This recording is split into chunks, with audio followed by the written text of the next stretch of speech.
అసలు ఎవరి పొలం ఎక్కడో కూడా తెలియని పరిస్థితిలో 70 ఎకరాల మధ్యలో మీ పొలం ఎక్కడ ఉందో కూడా తెలియని నిన్నటిదాకా తెలియని పరిస్థితి కదా. ఇప్పుడు ఎండగట్టిన తర్వాతే కదా ఆ చెరువు అంతా కూడా ఎండుతూ వస్తుంది.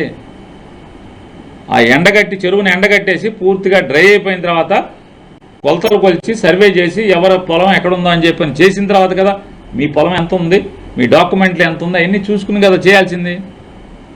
డిస్ప్యూట్ లేకపోతే మీ పొలం కరెక్ట్గా అది వ్యవసాయ భూమి అయి ఉండి రాళ్ళు పాతుండి లేకపోతే గట్లుండి మీ పొలం మ్యూటేషన్ లేకపోతే డిస్ప్యూట్ లేకుండా ఉంటే మ్యూటేషన్ జరగకుండా ఉంటే అది తప్పు. ల్యాండ్ టైటిలింగ్ యాక్ట్కి అసలు మీ పొలానికి సంబంధం ఏంటి అంటే మీరు చంద్రబాబు పంచన చేరి విఘ్నులయ్యండి ఐఏఎస్ చదువుకుని ఇంత పచ్చిగా దుర్మార్గంగా ఇంత రాజకీయాల కోసం దిగజారి మీలాంటి వాళ్ళు ఈ రకంగా భావ ప్రకటన చేయటం, ఇది మీరు ఇంత విఘ్నులయ్యండి దేశానికి కావలసినటువంటి ఐఏఎస్ ఉద్యోగం చేసి రిటైర్ అయిన తర్వాత మీరు ఈ రకంగా విషం చెమ్మటం ఎంతవరకు మీకు విఘ్నత అది. బట్ ఇది మీకు చంద్రబాబు నాయుడు కోసం మీరు ఏ డ్యాన్స్ కట్టమంటే ఆ డ్యాన్స్ కడుతున్నారు, ఏ ట్వీట్ చేయమంటే అటు ట్వీట్ చేస్తారు.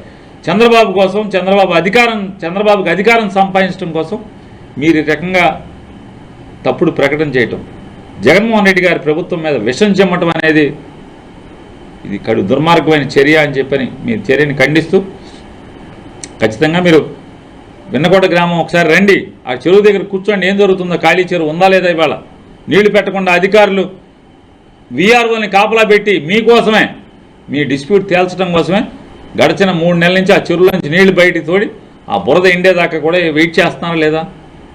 రేపు పోలింగ్ అయిపోయిన తర్వాత అధికారులందరూ కూడా ఇంటిమేట్ చేశారు మీ అందరికీ, మీ గుమస్తా గారికి, పోలింగ్ అయిపోయిన తర్వాత వచ్చి సర్వే చేస్తామని చెప్పడం జరిగింది.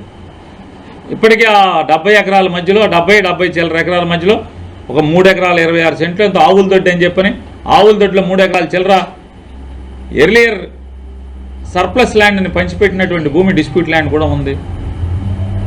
ఎవరికాళ్ళు దాన్ని క్లెయిమ్ చేస్తున్నారు. మీతో ఉన్నటువంటి ఈ 25 మంది రైతులు కూడా అది మాదంటే మాదని క్లెయిమ్ చేస్తున్నారు.